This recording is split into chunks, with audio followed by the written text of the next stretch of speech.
Hello everyone, we're group 3 and our topic is recycling and garbage, where does it go? I'm Makiya, I'll be doing the title page and the summary, Sydney will be doing the relevance, Anne will be doing the key points, and Miguel will come with more key points, and Mehdi will do the recommendations.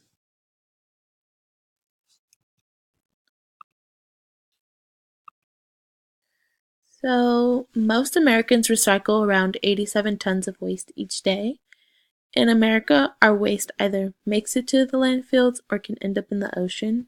Our landfills don't break down the trash and are only designed to bury the trash. Landfills are a temporary option to our trash problem, but it's not the best option. Modern landfills do harm to plants and trees and damage that environment around it. The oceans are polluted with trash and plastic and end up causing a bad environment for the sea creatures who reside there.